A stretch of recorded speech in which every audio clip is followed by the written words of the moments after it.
দাঁড়ান ম্যাডাম, কই যেতেছেন? অফিসে ঢুকা যাবো না। এই ফকিনের বাচ্চা, কি হইছে? অফিসে ঢুকা যাবে না মানে? পাগল হয়ে গেছিস তুই? আপনি কি ঘড়ির দিকে একবার খেয়াল করছেন কয়টা বাজে? এই টাইমে অফিসে ঢুকা যাবো না, আপনি যান। তুই আমার পথ ছাড়, নাহলে কিন্তু তোর চাকরি আমি খেয়ে দিব। হাসাইলেন? আপনি আমার চাকরি খাবেন? আপনি দেরি করে আইছেন, আপনি অফিসে ঢুকতে পারবেন না, আপনি বাইরন। ছোট লোকের বাচ্চা, 2 টাকার সিকিউরিটি গার্ড, তোর সাহস দেখে আমি অবাক হয়ে যাচ্ছি। তুই কিভাবে পারোস আমাকে ঘেটে আটকাইতে? আমি হইছি এই অফিসের ম্যানেজার, তুই হইছিস সামান্য সিকিউরিটি গার্ড। আপনি ম্যানেজার হন আর যা মন চাতা হন, আপনি অফিসের ভিতরে ঢুকতে পারবেন না, কারণ অফিসে দেরি করে আইছেন। আপনি অফিসের নিয়ম কানুন মানেন না। এই ছোট লোকের বাচ্চা, তোর তো সাহস কম না, তুই আমাকে নিয়ম কানুন শেখাস? ম্যাডাম, আপনি আমার মারতেছেন কেন? আপনি তো একের অফিসের নিয়ম কানুন মানেন নাই, আর তারপর আপনি আমার গায়ে হাত তুলছেন। আপনি এখনই অফিস থেকে বাইরন। তুই আবার আমার মুখে মুখে কথা বলতেছিস? কেন ম্যাডাম, আপনার এখন মনে নাই আমি যে একদিন দেরি করে আসছিলাম, আপনি আমার সাথে কি করছিলেন? কি ব্যাপার আশিক সাহেব, আপনি এত লেট করে আসছেন কেন?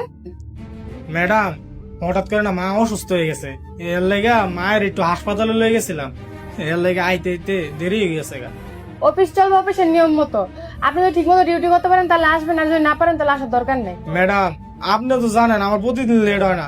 এই আমি 5 বছর ধরে এই জায়গায় ডিউটি করি, আমার একদিনও লেট হয় না। আজকে আমার মা অসুস্থ হয়ে গেছে, এই জন্য আমার আসতে দেরি হয়ে গেছে। এই জন্য আপনি আমার এত জারাদারি করতেছেন। এত বড় সাহস, তুমি আমার মুখে মুখে তর্ক করো? তোমার আজকে ডিউটি করা লাগবে না, তুমি চলে যাও।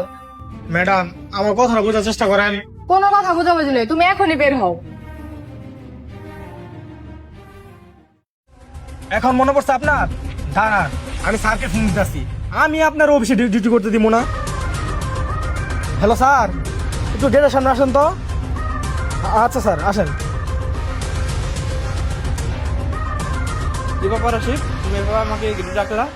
স্যার দেখেন, আজকে ম্যাডাম 10টা বাজে এই টাইমে অফিসে আসছে, আমি তাকে ঢুকতে দেই না দেখা তিনি আমাকে মারলো।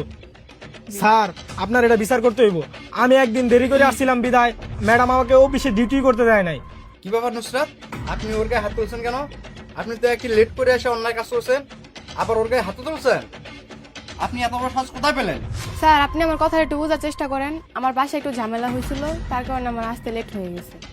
ও আচ্ছা, ওর সমস্যা সমস্যা না, আর আপনার সমস্যা সমস্যা। তাছাড়া আমি শুনছি আমি একদিন অফিসে না আসছিলাম, সেদিনও লেট করে আসছিল, সেদিন আপনি ওরা হাজিরাও করে নিয়েছেন। এটা কোনো কাজ করছেন আপনি? স্যার, আমার ভুল হয়ে গেছে স্যার, আজকের মতো আমাকে মাফ করে দেন। ঠিক আছে, আপনি যেহেতু আজকে আপনার ভুলটা শেয়ার করছেন, তার জন্য আমি আপনাকে আজকে মাফ করে দিলাম। নেক্সট টাইম যদি এই ধরনের কখনো আচরণ দেখি আমি আপনার, তাহলে কিন্তু আপনাকে আমি এই অফিস থেকে বের করে দিতে বাধ্য হবো। আর আপনার কি মনে হয় ও সিকিউরিটি গার্ড দেখে কি ও মানুষ মনে হয় না?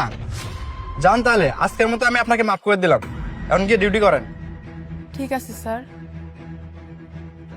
স্যার, আপনার অসংখ্য ধন্যবাদ। আপনি আসেন বিদায় আজকে আমি সঠিক বিচারটা পাইলাম। ওই দিন আমার এই ম্যাডামে ডিউটি করতে দেয় নাই, কিন্তু আপনি গোপনে আমার ঠিকই স্যালারিটা দিয়ে দিয়েছিলেন। স্যার, আপনার মতো মানুষ এই যুগে এখনো যে আছে এটা অকল্পনীয়। আপনি অনেক ভালো মনের মানুষ স্যার। আচ্ছা, বাদ দাও সে কথা। আর কথা মনে রাখো, শুধু তুমি না, আমি যতদিন এই কোম্পানিতে আছি কোনো ওয়ার্কারের আমি সমস্যা হতে দেবো না। থাকো তাহলে, ডিউটি করো, আমি ভিতরে আসি।